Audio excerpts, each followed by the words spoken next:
Back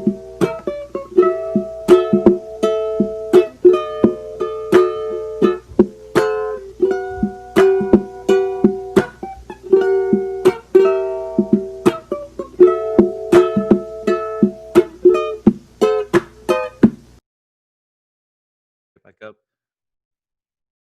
All right. Hello, everyone, and welcome to MMA Island. I'm Zach Harkness, and today I'm joined by CBS Sports' very own and Morning Combat co-host, Brian BC Campbell. Thank you for joining me today, man. How are you doing today?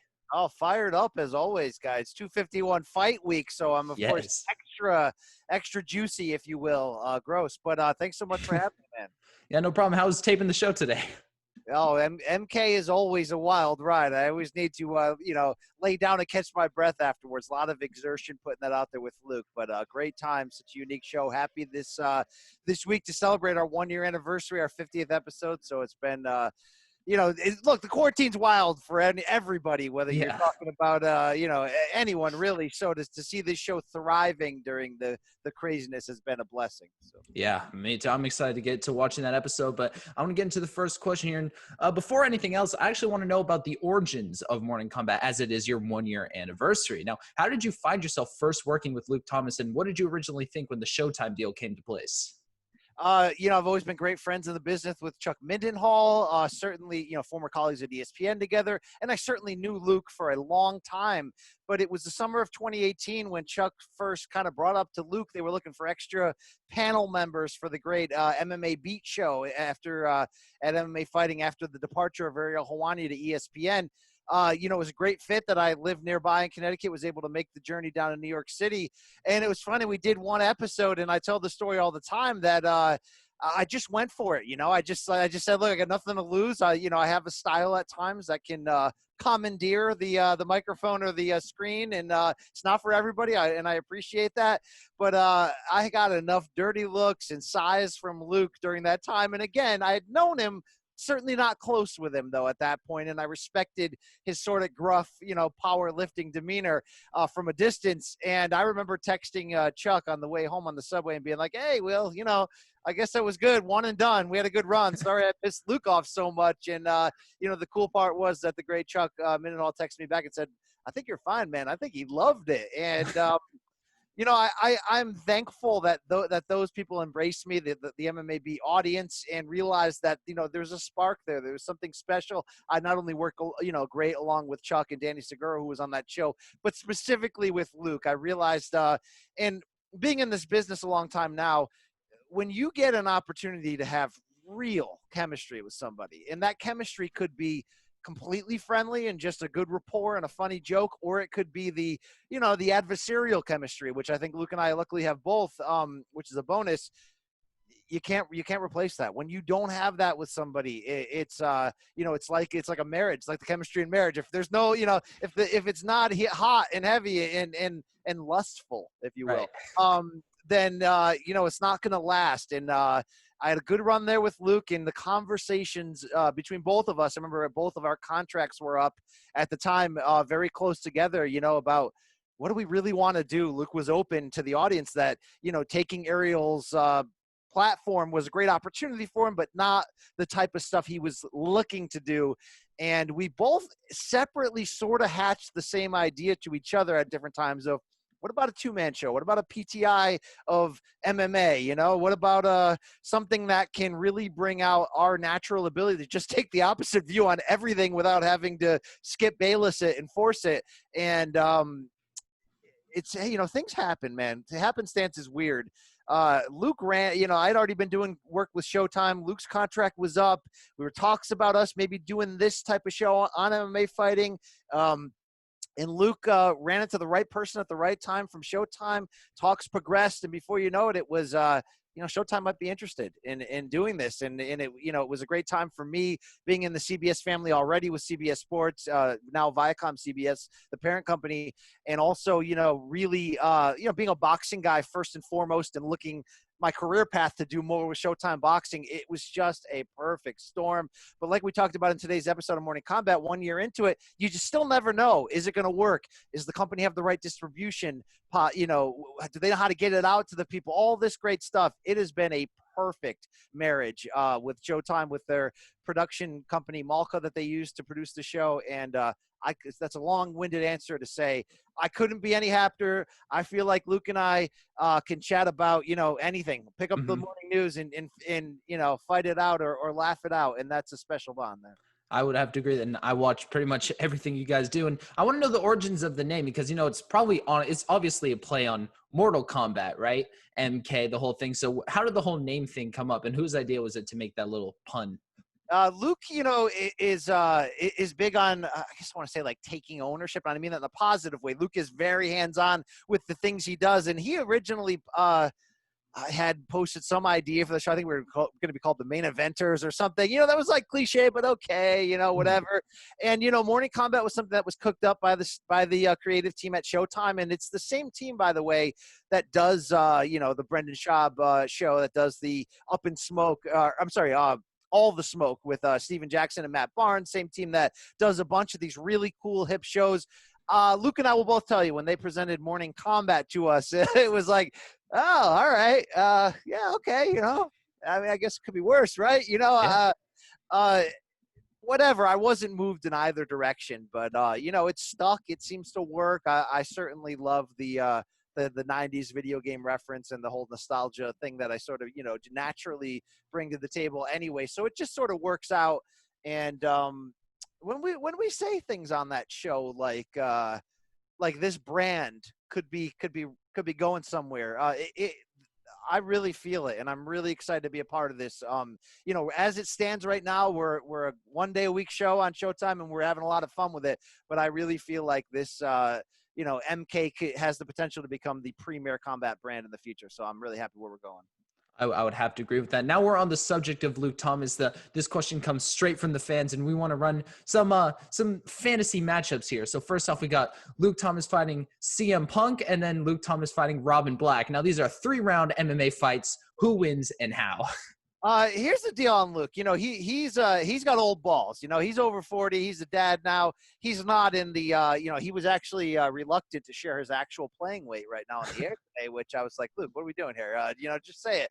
But Luke he's got some game. He rolled for years. He'll tell you the technique side of it. He's a former power lifter. I think he takes Punk out, whether it be by knockout, given the size difference, or maybe their remedial level ground skills would equal each other out in the end. Robin, and I respect Robin Black a lot. It's a little bit more unknown for me. I do know he has a fighting background. I don't know the level of it. He seems to be a little bit wiry, maybe better shape than Luke at this point. I thought their little tussle on social media was at best and a little bit weird, but glad they both got to a good conclusion there. I guess if Robin could go the distance against Luke claims he can knock dudes out. All right. I've drunkenly on air, which, by the way, it's not lost on me. Okay. That during this quarantine, Showtime at times has been paying us money to drink beer and watch old fights with a camera on us. So this is weird for me to It's like a dream job, though. It's absurd, but drunkenly on camera, I've challenged Luke to a sparring match, and, he's got that quick draw. Oh, I will knock your ass out. And, I got to give he's a tall drink of water. He's, I always said, I met Shaquille O'Neal at the 2001 NBA All-Star game, randomly enough, in Washington, D.C., met him in like an alley outside the hotel. There are a few people in this life that you encounter that are just, I always say hot chicks on the air, right? Yeah. They can either really let you down or really blow you away, where you're like, oh my God, Shaq is the biggest, largest human being that you'll ever see. Luke Thomas has a little bit of Shaq, and we're like, oh, okay, this a-hole's a little bit big. This is a big boy here. So I'm not going to count him out against Robin Black, although I think he may have a technique disadvantage there.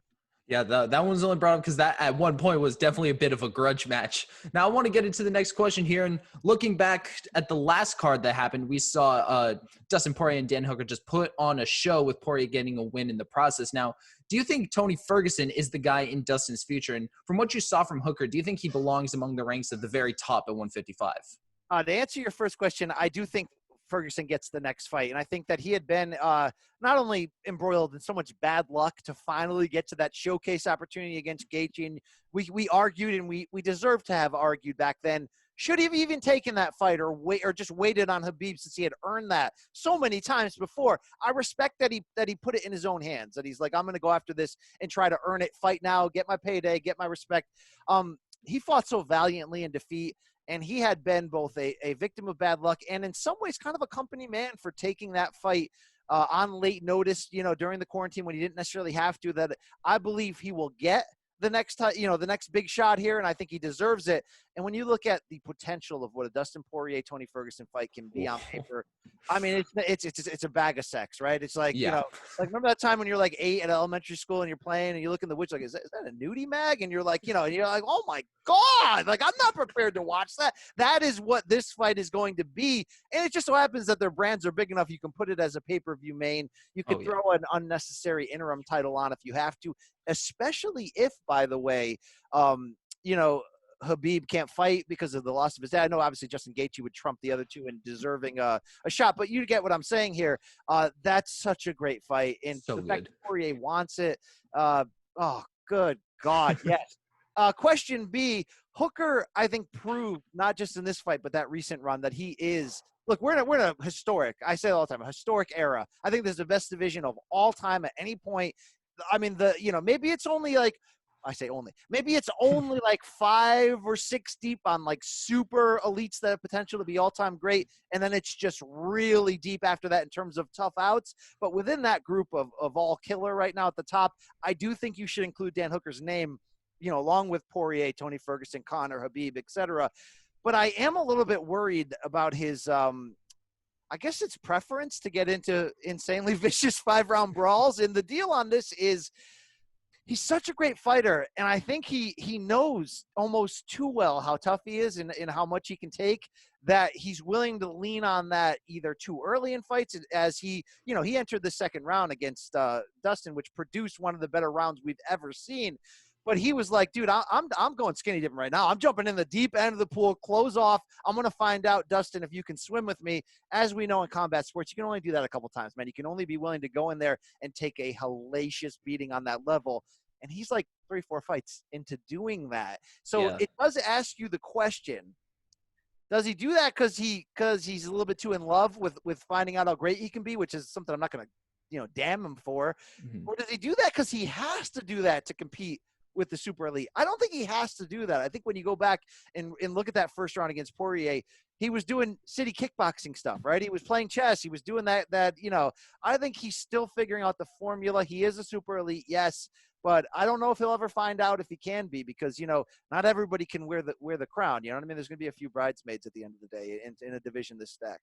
Oh, I would agree. And the fight that a lot of people are calling for next is him versus Charles Oliveira. And I think that fight is also awesome as well. Who do you think takes that one between Hooker and Oliveira, with the crazy ground game and like wild striking that Oliveira brings to the ring? I love that fight. And there's a lot of Charles Oliveira's in the division, right? There's a lot of those tough ass outs that could win at any time. That I call them quasi elites because they can show you the flash of how great they can be. I would always take Hooker in that fight. I think he would be able to figure that out and rely on his technique. I think anytime Hooker is going to face a guy who's a sort of a B or a B plus in certain key technique and intangible standpoints, I think that's when you're going to see him look his absolute best and prove to you that he is an A, that he is that guy. It's like I just mentioned, against those other super elites, he gets caught up a little bit. I think that's a fight he can win without having to go too dark into that depth. But obviously, look, when you're talking about guys this good, he can lose at any time. Again, dude, you only take so much damage, in this game. And I mean, it's 4-ounce gloves, so we'll see if that ever leads to him slowing down. I've been waiting for Max Holloway, by the way, to slow down from all this damage, and it ain't happening. So who knows? Everything's different. I caught that part on the show today. I'm not fully done with it yet. Now I want to move to also one of the greatest divisions in UFC history right now, which is the bantamweight division, which is just a shark tank right now. And probably one of the biggest stars right now is their prospect, Sean O'Malley. Now, his antics make him a very divisive figure in the eyes of MMA fans, but the skills have spoken for themselves so far. Do you buy into the O'Malley hype, and how do you see his career progressing throughout the next couple of years? Yeah, I buy big into the O'Malley hype, and I actually respect how in charge right now he is of his value and of his brand, and you're already seeing him like pay me. And I know it's a trendy thing to say, but I think he really gets it. That 2 years could have broken him, right, sitting out because of USADA, right at the peak of him about to show us who he is. I think he used that for all the right reasons. He got better as a fighter. He got more confident. And I love that he understands how great he is. He understands his marketing potential. I mean, he put that red, white, and, or whatever, rainbow BS in his hair, and it looked cool. Somehow he made it look cool, right? He gets that he speaks to a certain, generation and group of fans. I mean, it's fantastic. So the whole deal is, how great can he be? Obviously the jury's still out till we see him, but he's showing you such next level finishes and abilities and quick twitch and all that great, all those terms that you're like, I think he's got the physical side. So far, what he's shown us, the mental side seems to be there. I mean, again, he's going to have to be in a fight. He's going to be in a war for us to learn some of those intangibles. But he has that plus level marketing potential that very few guys do, and it's really cool to see. It's really cool, like I said, that he understands his own value. That it's going to be hard to keep him away over the next 12 months from a title shot, even with how insanely loaded this division is. Where not only do you have a bunch of guys like an Aljo, a Sandhagen, who are like, I know Sandhagen just lost, but you're like, these guys could be the face of the top 3 or 4 in this division for the next decade. You got a ton of old guys that are going to climb in and play the B-side role, the Fabers and the Frankie Edgars. So it's going to be tough for him to crack that. But I think that you're going to see him push now in the main event role now. Have a main event a fight night. Have him do a pay-per-view co-main. I think you're going to find out quickly that he's going to be too popular not to put him in the title shot. I would have to agree. And the one criticism about him so far is that he hasn't really taken on that next level of competition for a lot of fans to buy into him yet. So I was talking to John Dodson. He said that he would be the perfect guy. I know a lot of guys are also calling him out. So who do you think is the ideal opponent to show that he's actually next level? Yeah, I love everything about the idea of John Dodson. If not him, somebody John Dodson-like would be a great idea. You need, look, at this point, you don't want an Eddie Wineland level guy who coming in, we're like, he's kind of washed. I know he's a tough out, but he's kind of washed. Yeah. And you certainly don't want another unproven guy. It's got to be a tough out. And they have certainly enough of those names where I'd be more than fine if that's a main event at a Apex Center fight night card on a Saturday night in ESPN. Yeah, let's do it. I would have to agree. Now, I want to switch away from MMA for a quick second and go to boxing. Now, as of recently, Top Rank Boxing has come back and thrown on some pretty lackluster events, to say the least. Now, from padded run times to shoddy matchmaking, it seems like kind of a big mess. Say you're Bob Arum right now. What is the most realistic yet best main event that they can put on for a weekly non-pay-per-view card right now? Oh, boy, you said non-pay-per-view, so I cannot say Lomachenko, Teofimo Lopez, which is probably – Nope, taking that one off the table. Yeah, that's probably going to be boxing's first big fight if it does go off in September. It's not that Bob doesn't have the pieces to work with. It's just that without a live gate, man, they are crippled. I mean, you saw I think you've seen some of the purses, Alex Saucedo, who's a decent fighter, main event to the card last week. And, he got $35K. The co-main, the guy in the B side got $25K. Everyone else get about $2,500. I mean, it's at the point where it's like, maybe we shouldn't make any more, UFC fighter pay arguments when you're seeing what this is getting paid. Boxing's just in a tough spot overall. And not to not answer your question, but they do have enough process. It's the whole question right now is it worth it for them to almost kind of lose money or break even or take a bath right now? They have a lucrative ESPN deal. Part of this is just them sort of like when Dana was like, no matter what, we're going to be back on TV before you know it, to try to fulfill all those dates so they can make the money. But boxing has a much bigger problem right now, that UFC has never had to deal with because it's all in-house, one league, one promoter at the same time, where not only do people not like to work together, if we're not going to have crowds anytime soon, you're going to see more crappy to okay fights. And, this is a rant I kind of went on Morning Kombat today that, we've been waiting so long. Every year, it's the same complaints, right? You write the New Year preview. What can boxing do? Well, can we start working together more? It only happens when it makes high-level financial sense, unfortunately. You get a couple, gimmies here and there where it's like a gift. Oh, wow, those two promoters, Problem is all the big promoters are tied with their own exclusive network. It makes it very hard to match up guys unless we're going to reach it on the high pay-per-view level, the Wilder Fury level. So I really think, like, this is the time to rip up the model and say, like, hey, what's the model right now? The model is everybody clinging like a rat to the crust left in the empty pizza box to stay alive. we got to start coming together in the same pie. And I think more than ever, because if we do the rest of the year of okay or crappy matchups, I mean, the stuff Top Rank's putting on, for the most part, it's just not representative of what boxing is. And it's not that we don't regularly see fights on TV that shouldn't be on TV. I mean, if you tune in early enough, you'll get that, right?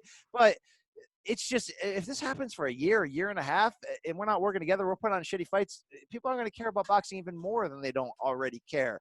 So boxing had so much momentum last year. There was a lot of money put into the sport. It was cheap TV. You could DAZN through everything at it because you can get into it easy. But the balloon already popped with the quarantine, and that balloon's not coming back unless we can start making great fights. So Bob Arum and Top Rank probably could step up the matchmaking. Hopefully they will. But they need to understand here. I'm not trying to sound like Luke Thomas, because I am an optimist. But we may not have people in the crowd for a long freaking time. So, the two things in boxing that we hate as fans: one, fights going to pay-per-view that don't belong on pay-per-view, and two, fights you really want to see and maybe go to ending up in some foreign country that you feel might have a shady reputation just because they got a ton of money. We need both of those things right now. Why do we think Dana went to Abu Dhabi right after we were saying Conor's not going to fight anyway because there's no money there? Yes, thank you. Site fees. That's how Jorge Masvidal is going to be there on Saturday. And thank you, Dana, by the way. You do have an inherent advantage, by the way, Dana, that it's all in the same league. Boxing needs to get it in their heads right now that you're going to have to find a rich Ukrainian billionaire. You're going to have to find somebody in the desert who's willing to pay for this ish. And you got to bring the fights out there or do something. And if not, we're just not going to care. And I say that as a Showtime employee. Showtime and PBC about to launch their second half lineup. There's some good fights in there. I hear some rumors. I'm happy, but we can't go on like this, mediocre. No one's going to care. All right. It's like, what good is a national TV deal if you're putting on, A-level ball fights? It's like we would never wait during the seventh inning stretch of a baseball playoff game and run out some rookie leaguers for a couple innings. Just, we would never do that. But boxing is a filthy whore. So we'll keep moving on. All right. Yeah. So, but one of the bigger fights in boxing seems like it might actually take place. It seems to be confirmed for 2021 with Tyson Fury and Anthony Joshua. But it looks like Tyson Fury has to fight Wilder a third time. Now, do you think Wilder has a chance in, assuming Fury gets past him, how do you see Fury versus Joshua going? Well, look, those Fury Joshua headlines and news that came out is a bunch of, it's just a crock. It was actually, it's almost reckless that the people that spilled the news and those willing to write headlines about it were willing to do that.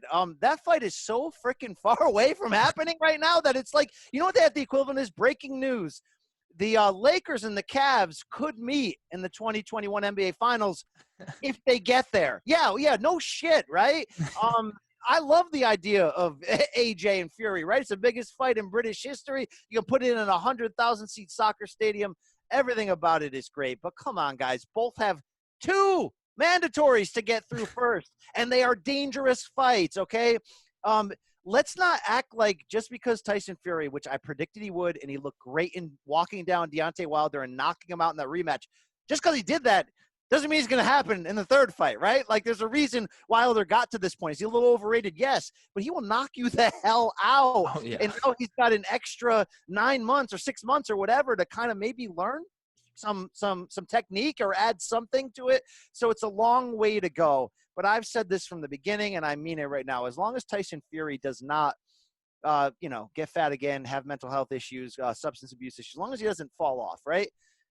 This is the heavyweight of our era. I mean, look, we do a lot of debating of look, when the Klitschko brothers had their run, and no offense to the Klitschko brothers, they ruined boxing at that time because they just weren't exciting. They're fighting in Europe. There was nobody for them to fight. Not their fault. I'll say that. But they kind of ruined things. And then people were like, well, Vladimir Klitschko against Muhammad Ali, how is he going to deal with that 6'5" side? And I'm like, yo, this is Muhammad Ali, all right? He'll effing figure it out. He'll get inside on him. Are you kidding me? It's a little bit different, though, when you say Tyson Fury. When in history have we seen a 6'9" guy with that speed, intellect, IQ, balls, by the way? Not even in the NBA. He's a fighting man, right? He will fight to the death. he's way better than these guys. Okay, he could lose to Wilder. AJ is now somehow getting underrated just because he got knocked out once. But Tyson Fury, I think would beat Anthony Joshua. I mean, he had a chance to do it fairly, convincingly. He could look. He's the modern heavyweight era in boxing. There's no boxers. There's guys who played another sport and then they got pushed into this because it's the only thing left. Or there's nobody that can do. There's nobody that can do all three at the same time. Be a pure boxer, be a knockout threat, and be an athlete. We've seen guys who can punch, but they're so slow. And we've seen guys who, Chris Bird, good boxer, no power, undersized. Tyson Fury is not a knockout puncher, but the size alone, and he punches enough where he's the complete package. There's no other complete packages, okay? AJ's got too many holes. He came to the sport too late. So it is what it is. Tyson Fury, if he can make it there, will have all the belts and be the face of boxing. I would have to agree. Now, I want to know, who do you think is in more danger in their mandatories, Joshua or Fury? It depends, A, if both fights actually happen, but B, Joshua is because, he has potential chin issues. It's straight up. It is what it is. He's gotten rocked before. He's gotten dropped. Yes, he got up against Klitschko. Yes, he came back from the Ruiz loss, even though he boxed very defensively. He didn't go for the knockout like you would have wanted him to. But, he's got, in particular, I'm going to try to remember who's got who. AJ's got Kubrat Pulev. And and then he has Alexander Usyk too. He'll beat Pulev. Pulev's a tough out, but he'll beat him. Usyk is that wild card that we just don't know. Can he do the same things at cruiserweight that he did at heavyweight? There's a really good chance he can outbox AJ. I don't care about the size difference. So the point is that what made AJ fun the last 4 or 5 years and made him such a giant attraction is that he was flawed. It's the fact that you knew he could get hurt anytime, but yet could recover from that. That's real fights, okay? What Mayweather did is in its own vacuum. The perfection, the 50-0, the fact that he was, maybe one of the best defensive fighters ever, that you couldn't touch him. That never happens. That's not real boxing, right? He can suck the entertainment out of a fight because he's just so much better than the other guys technique-wise. AJ's the opposite. Anyone can beat him at any time. So, he's got 2 world-class fighters in front of him. And, if you're Tyson Fury, man, you got Wilder who can knock you the hell out. And then you got Dillian White who, he almost knocked out Anthony Joshua. He is on a run right now. If that fight actually happens, it's a hellaciously good fight. And, of course, White's got to get past Alexander Povetkin in August. But I'm just happy it's fun. I'm just happy that there's heavyweights we can talk about. I'm happy that we're actually on the verge of a 4-belt champion. I grew up in the 90s. Specifically the early 90s, when it was like boxing still mattered because you could turn on ESPN and know who's the champion right now. Is it Tyson? Is it Holyfield? Is it Moore? Is it Foreman? It's very simple, right? It's easy to follow. Nothing in boxing is easy to follow. We get one heavyweight champion and he can talk. That's what brings life to the sport. God, I'm talking too long. Sorry about that. This is your Oh, no, this is awesome. Keep going, man. This is awesome. So I think I want to go back to MMA and UFC 251 happening on Saturday, and it's their kickoff show from Fight Island in Abu Dhabi. Headlining the card are 3 amazing title fights, and one better than the one we had before in Usman versus Masvidal, blessing in disguise. Then we have Volkanovski versus Holloway 2 and Jan versus Aldo. How do you see each one of those going, and are there any other sleeper fights on 251 that you have your eyes on? 251 is a phenomenal main card. One of the better pay-per-view main cards we've seen in a long time. I'll put these 5 fights up with most, right? It's not UFC 205, it's not UFC 217, but it's pretty badass. The rest of the card sucks, okay? So tell your friend. Maybe you could tune in for Vulcan, but that's about it. Here's the deal. This main event is so great for so many reasons. I don't know if it's a better fight stylistically than what Gilbert Burns was going to bring in because of his versatility and the fact that he had the potential to cancel out what Kamaru does on the ground in some form. We could have seen a hellacious striking match a la what Usman went through with Covington. But you're adding so much more star power and attention and just that ability that Jorge brings to end the fight at any point. So I got legitimate concerns about Kamaru Usman for this fight, and it comes down to his mentality. Like, if you tell me you're in his camp and you know better and he's going to wrestle on Saturday, I'm telling you, put your money on Usman. That's when we can start saying things like, 6 days notice, Jorge's got to shed 20 pounds, all that other stuff. And by the way, everyone's going through the craziness of this week, not just the quarantine, not just Saudi, not just the 6 a.m. fights, not just the fact it's 1,000 degrees in Saudi. Like, there's a lot of ish going on. I think Masvidal is so much better prepared to deal with this kind of stuff than most guys. I think he is just that dude, right? He's just wired differently. And I'm worried that Usman believes in his striking too much. And some of it goes to some interviews I've heard, specifically one I did with him back in February, where, you know, I'm like, hey, man, you get this Jorge fight. I don't think he wants to fight you, meaning there's me saying I don't think Jorge wants to fight you because, you know, you could ragdoll him potentially for 5 rounds like you did Woodley. Do you think he'll be afraid of you? And he went off and said, look, I'm not just a wrestler, man. Did you see the Covington fight? You know, and it's like, yes, his striking has evolved. Yes, you're telling me he's going to be in camp with Trevor Whitman and sparring with Justin Gaethje. I mean, yeah, dude, all the recipe is there to improve. I don't know. I think he got a taste in the Covington fight of what it's like to go in there for 5 rounds and man it up.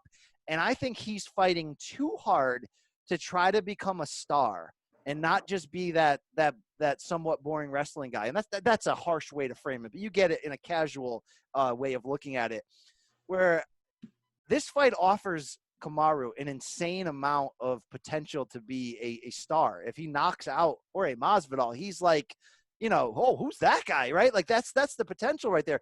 You know, it's almost like he doesn't even care about the critical, the pound for pound stuff. He wants to make money. He wants to be a star, be a face of this sport. I fear he's going to think that to do that, he's got to man up against him, and you can't do that against Jorge Masvidal. No, you cannot. You can't.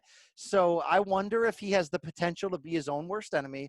Now, it doesn't mean he's not going to go out and try some shots early, get it to the ground, try to get things on his terms. But we've seen enough from Masvidal in the 2019, you know, reborn version that, you know, he can fall behind in the fight and not be out of it. And that's going to make it exciting.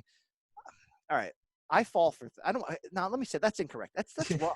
Don't take that. Jury, remove that. I don't fall for stuff. But I believe that this fight game is so much more than physical, right? It's mental.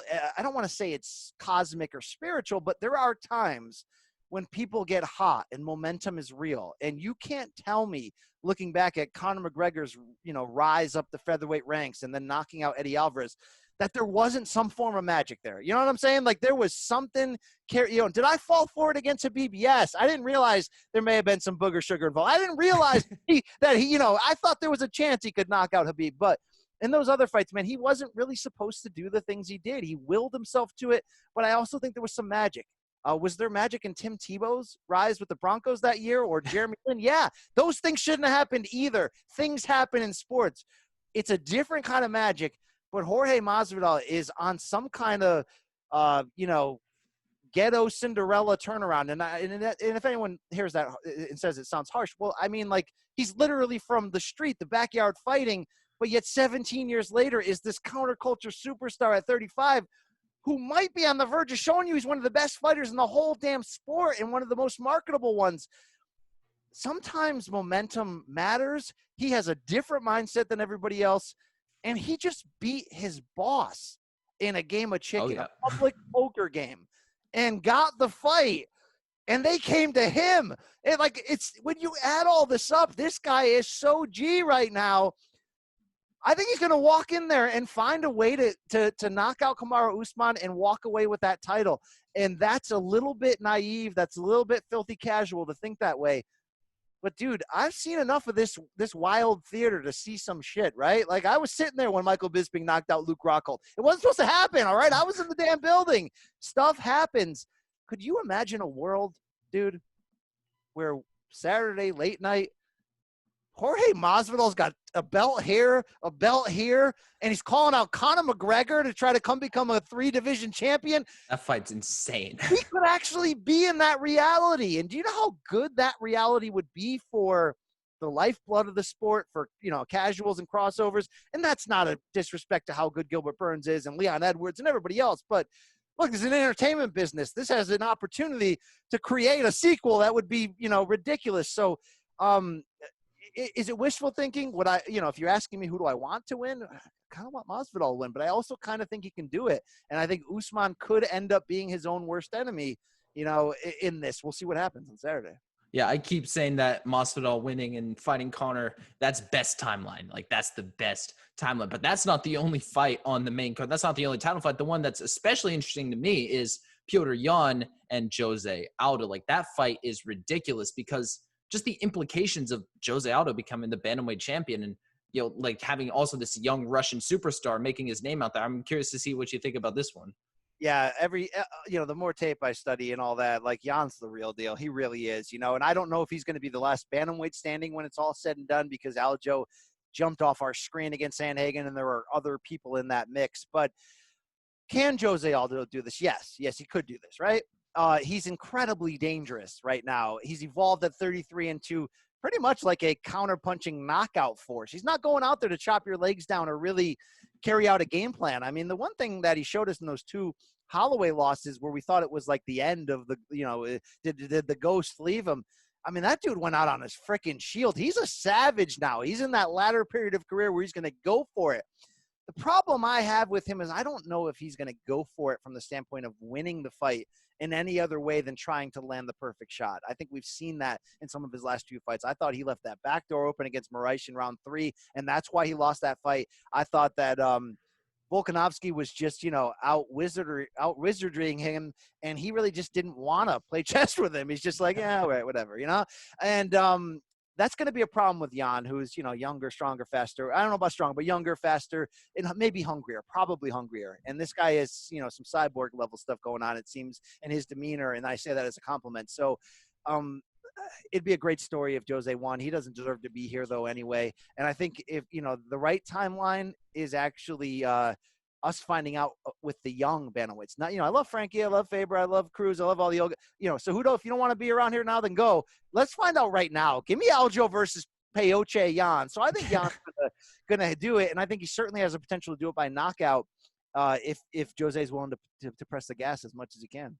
Yeah, I would agree. You were saying on the show today that you think Max Holloway's thing about training with just over Zoom with no sparring, you think that's like a poker move? You think that might not actually be real? Is that, do you think that he's honestly trying to play, like, get into Volkanovski's head by saying things like that? I actually do. And even if you can tell me you have proof that is largely true, I still think the way he's presenting the message right now is gamesmanship. I think I'm figuring out who Max Holloway is, and that came from me a lot of times interviewing him ahead of big fights and thinking, I don't think he's going to win this. I thought Pettis was going to beat him. I predicted Aldo would win both of those fights. It just happened to go that way in terms of my confidence in him. He ended up showing me that he is such a super elite, all-time great fighter. But what I really fell for and learned about him was the times that we seriously doubted him for legit reasons, right? That 2018 when those fights fell apart in that weird interview and his, I thought it's like CTE or something. We all did. We're like, what is wrong with the guy, right? Like, there's an issue there. And good Lord, he was a savage against Ortega. I mean, he was everything. Ortega came to win. Ortega came to spill his life in the center of the cage, and Max is like, I got this. Hold my beer. I got this. And, I thought after the loss to Poirier, we might see some step off. And, he was dazzling against Frankie. I pushed him a little bit on the phone when talking to him. And, again, it was the same old beat. It was the same old, it is what it is. It's the same canned answers you always get from Max. But I think I'm figuring out who he is. I think that in general, he's a warrior who doesn't have to say much anyway. But listen to his post-fight interviews compared to his pre-fight ones. There's a lot more, character and intellect going into those. I think he loves the idea that we're passing around memes with him with fluffy dad hair. I think he loves the idea that we're like Luke Thomas this week on Morning Kombat. Should Max Holloway even be taking this fight if he wasn't able to spar? It's like, well, Luke, okay, A, he's a freaking all-time great, and he's 28 years old. B, everyone's got a shitty camp right now. And C, do you really think he's underprepared for this? Like, do you really, really think – look, when Max was in the cage after that first loss to Volkanovski, I mean, could he – that was almost some Conor McGregor shit in terms of taking a loss and spinning it forward and going, 28, I'm going to get a lot better. You're going to be hearing my name for a long time. So while he did fill my notebook with a lot of like, hey, if I lose, who cares? My legacy's already there. Oh, I don't really get into the care over whether he's wearing my belt. I think a lot of that's bullshit. I think he's to be that great. He's a freaking killer. I bet he's thinking every single day about Max sleeping in his bed with his lady with that belt around his waist. I bet he's pissed off that the judges didn't give him the decision. I bet a lot of things. I also saw a guy who figured out. He had a shitty start against Volkanovski. Volkanovski was a wizard. He was a great fight, right? But it's sort of it's not a negative style. We use that term in boxing when somebody doesn't try to win, right? They try to like eke out rounds, like backdoor him a little. It's not that. It's brilliant. But at the same time, he's not coming at you trying to take the fight. I think Max figured that out to a degree in the first fight. And I just think Max is too good, where if you give him a second chance to do the same thing, I respect Volkanovski's striking, but I don't think he has an opportunity here to finish Max. And if that threat isn't there, I think Max is going to step up the pace and force this into a fight. And I think judges prefer volume and clean striking. And I think you're going to see Max Holloway with his arm up. And the people that got fooled this time, like I got fooled many other times, are going to be like, holy crap, this guy's great. I mean, this guy's freaking great. I don't know if he's the greatest featherweight of all time, right? No disrespect to Jose Aldo. No. But he is one of the – I mean, look at his damn resume. He's incredible. He's definitely number 2 at least. And look, I know it's a different fight, but we just saw the city kickboxing magic get figured out a bit by Poirier against Hooker. I know it's a different fighter. It's a different fight.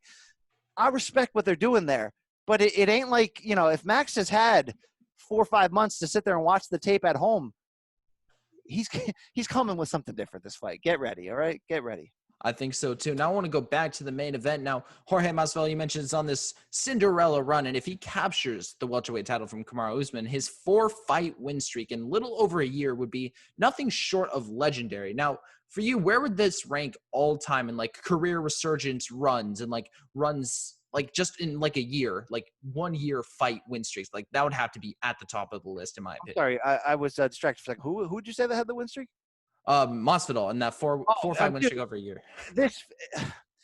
Here's what's cool about it is I don't think there's anyone, and I was trying to think even over boxing at the highest level, anyone who has turned around their fortune at such a dramatic level. Like we've seen people that were quote unquote journeymen, and I do believe Masvidal was of the journeyman ilk at a few times, in the last few years. And that's not like a knock on him, but when you win and lose every other time, I mean, it's kind of, I know there's some split decisions in there. You're kind of a journeyman. It is what it is, all right? And to be able to spin that around where you are suddenly like, I mean, is he the second biggest star in the sport right now? Is he? I don't know if we have the metrics to prove that, but it's Conor. I mean, people know Khabib. John Jones. Maybe Khabib. Maybe. I mean, if you're in there with Conor, you get the rub. We've seen that with Nate Diaz. But, I mean, Jorge is so damn hot right now that it blows me away on social media how many MMA, specifically boxing fans, who are like, this is their guy. Like, he connects with them on that boxing street sort of way. I don't think if he wins this, you're not going to have a proper comparison. It's so unique in what he's done, from the quality of the wins, the potential methods, the way that he's knocked these guys out, and but just the way that the public has bought in on that. It's like he's both. He has a fairy tale Cinderella thing going on one side, and then the other side, he's like this purposeful villain, cool guy. Like, it's so unique and perfect that to do it at 35, are you freaking kidding me? Like, I don't know where he was in Central America on that reality show and what kind of stuff he was doing in the woods. Was he doing that Mike Tyson, Rashad Evans, Joe Rogan stuff? Find me the toad, because I want to lick it. I want to find out how this guy figured out how great he can be, all right? I would have to agree, yeah. And I want to move into one of the next events going on in Fight On, and I think this is the Wednesday card. As we saw, Pedro Munoz has tested positive for COVID-19 and has stepped out of his bout on Wednesday against Frankie Edgar. Now, 3 names have popped up for replacement. You got Ricky Simón, Marlon Vera, and Aljamain Sterling. Now, who do you want to see, and just realistically, who do you see stepping in? Because the UFC is going to find a replacement.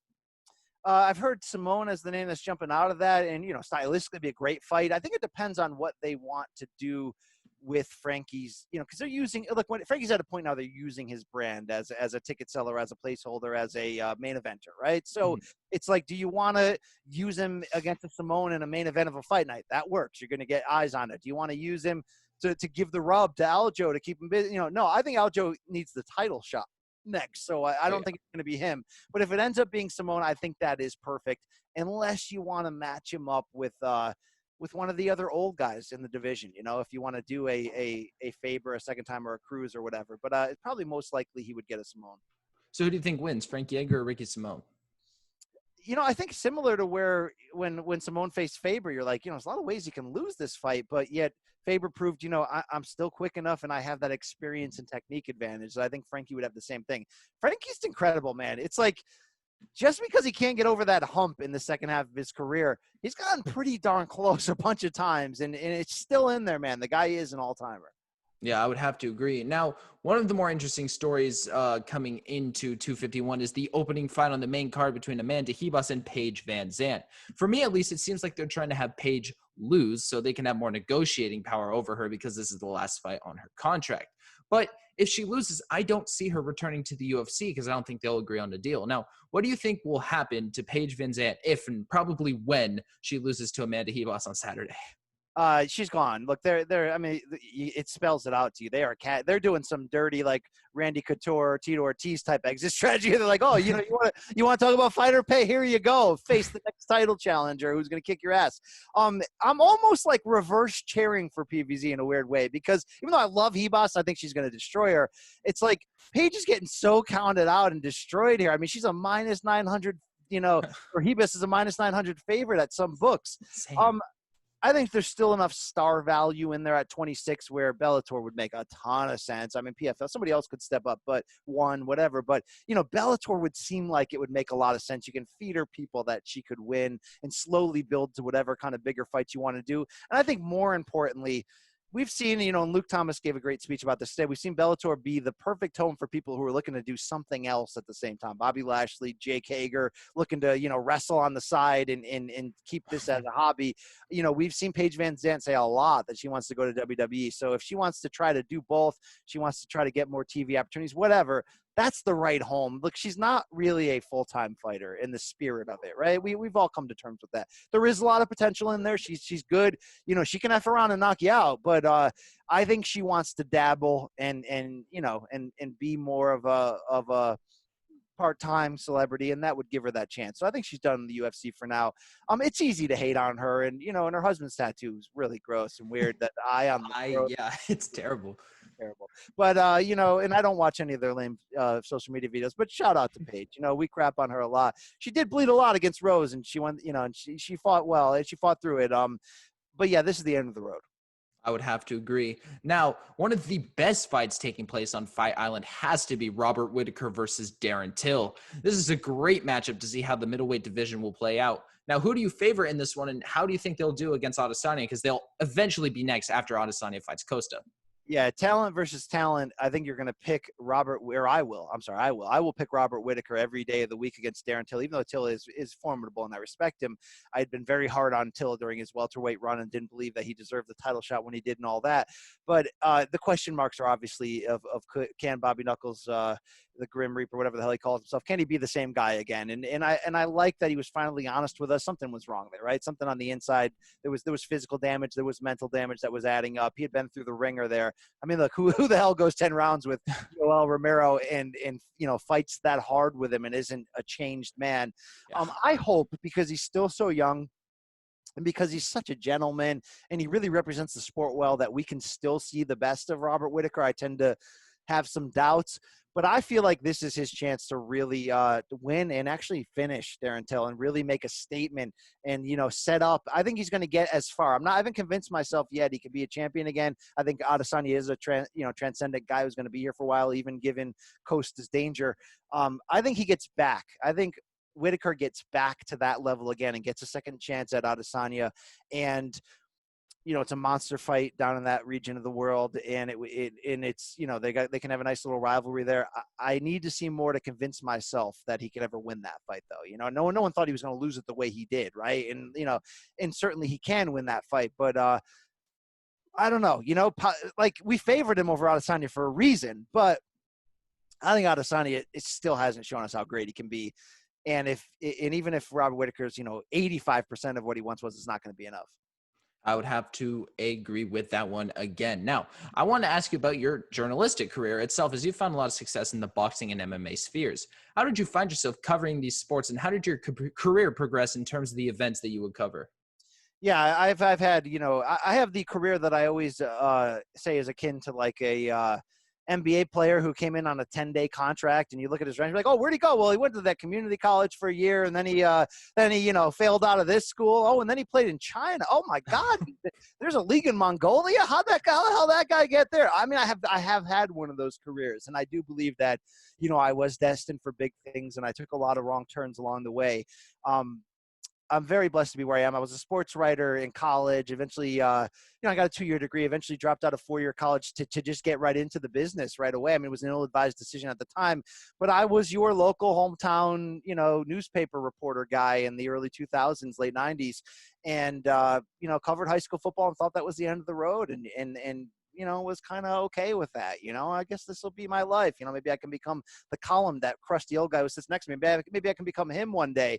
The dream was always to work at ESPN. I grew up 20 minutes from there, but really it was just to make it there. It was just to get, I could have been, working overnight. And by the way, I eventually did, and just doing stats or running, paper to people off the printing copy. I just wanted to be there because I knew that there was something special in me and I kind of belonged. It took me a long time, and it took me getting out of the journalism business in my mid-20s after, some fairly large life situation changes, kind of growing up, taking life serious for the first time. Worked in a factory when I was 26, running the shipping department. I had some weird twists and turns, and got into ESPN at 27 as a part-time project, shitty position, and worked 7-8 years of like bad overnights, where it's tough to be a father, husband, or friend, or a human being, and just grinded and put in the work. And through that time at ESPN, I ended up being there almost 12 years. I showed myself to be, the combat guy in the room, and that led to some opportunities, but I just never gave up. And I want to say that because that's important. I tried to give up, but my circumstances wouldn't let me, right? You know what I mean? The many times I came home ready to give up and go drive a delivery truck just because I want normal hours. And I'm sick of, climbing this ladder. But, it's okay to get knocked down. I never gave up. I never tapped out. And I never would have guessed that it would have ended up here. Never. I mean, like I'm telling you, I remember in 2010, the first story I wrote for ESPN.com, I interviewed Mickey Ward, who had come in to promote the movie The Fighter with Mark Wahlberg. And I remember thinking, just getting to ESPN would be a goal. Oh my God, just getting a story published on ESPN.com, that's the frame moment. Who would have thought I'd write thousands of them in the end? But that's the frame moment, and I was like a backup editor. I wrote this story, put it on Facebook. Hey, great moment right there. I just never would have guessed that would have progressed. And I asked to go to a fight one time and this and that, and I'm writing for free because, they don't have a lot of people and they don't really care. And that's the thing about being in a niche sport in a big company. They care about combat sports now. They didn't really care then. And it gave me a lot of opportunities. None of them were paid. None of them were guaranteed. In fact, there were times that people in high power came and go, wait, who are you? What are you doing? Who approved this? I have had that. I have been removed from situations where people going, we never approved that podcast. Like, what is happening here? But, I went after it and I believed, and I don't know why I believed. And I don't mean to come on here and be all, positive Tony Robbins and say, I believe from day one I'd get there. I believed that my career and my life was in the hands of, of my God who can take me wherever. But I didn't know I had it. I didn't know anything. Okay. And there were times along the way that I realized, I got to do this my way if I'm going to do this. I can't I can't keep trying to pretend to be something else. I'm not a news writer, so I can't pretend to be Dan Raphael and, be on the beat. It's just not my thing. I'm not this, I'm not that. Well, I'm kind of an entertainer. And I realized somewhere along the way that journalism is a broad word. It could mean a lot of things. I respect journalism. There are times I am a journalist, right? There are times that I abide by it. But this is the entertainment business. It's a fight game. Why do we listen to podcasts? Because it sounds like somebody that we could be hanging out with, because I don't have any friends that watch fights, and I still don't, by the way, right now. So I just realized that that's a role I could be, and I just went after it. And there was a lot of no's, a lot of doors closing my face. I could give you an hour worth of really cool stories where people at ESPN were like, the hell are you doing? Like, we're never going to get on TV. Like, what are you doing? And you just believe, go in the direction of your dreams, blah, blah, blah. You don't have to know how it's going to happen. Just keep going. And I'm telling you, weird shit happens. Okay. If you're willing to not get paid and you're willing to get up every day and you're willing to grind, it happens. And I got a lot of great experience as an editor of the boxing and MMA pages at ESPN. I got a lot of writing chances. And, I helped launch the pro wrestling page there and that coverage. And, was lucky in 2017 to sign with CBS. And I never even thought when I signed it that it would be at this level where, we got a live 24/7 streaming network called CBS Sports HQ. I'm doing 2-3 news updates a day, and I'm writing stories, and I'm hosting podcasts, and I'm calling fights for Showtime. I'm doing a lot of great stuff. And it's been an incredible and wild ride. And I now have some really great dreams and goals and things I'm looking at for the future, and don't know how I'm going to get there. Believe me, I don't know how I'm going to get there, but I do know that I will, because kind of like Jorge, and I was joking earlier, but if you can get out of your own way and you can figure out who you actually are and who you actually want to be, it's not as hard as we make it think. You need luck, you need opportunity, you need to grind like a sumbitch, because that's the people who last in the end, not the talented ones, the ones that can really fight, the ones that can get there. But if you're one of those people, man, you can get there. And I'm really, when I get the chance to do interviews like this and sort of tell a bit of the story, I like to tell that part, because, okay, I can memorize things. Okay, I can put some sentences together. Okay, maybe I can crack a joke and smile, but I'm just that dude. I'm just some guy, right? You know what I mean? I could be driving a delivery truck or selling insurance. There's no bells and whistles here, but I believe and I fight for it, and the phone keeps ringing. So God bless me, all of us as well. So. Yep. Well, I think that that's a great story, and I think it's a good place to end it off here. I want to thank you so much for joining me here today. Is there anything you want to say to the people out there? Thank you. Thank you for following us on this fight journey on Morning Combat on Showtime. I work on CBS Sports and beyond. The fight game's fun. Enjoy it. Okay, let's not take it so serious. Enjoy it. Good. What a time to be alive. Stay safe in the quarantine. Stay mentally safe. Most importantly, stay mentally healthy. Keep fighting. We'll get there. Again, I want to thank Brian B.C. Campbell for joining me today, and I want to thank you, the viewer, for watching this interview. I've been Zach Harkness with MMA Island, and I will see you all in the next one.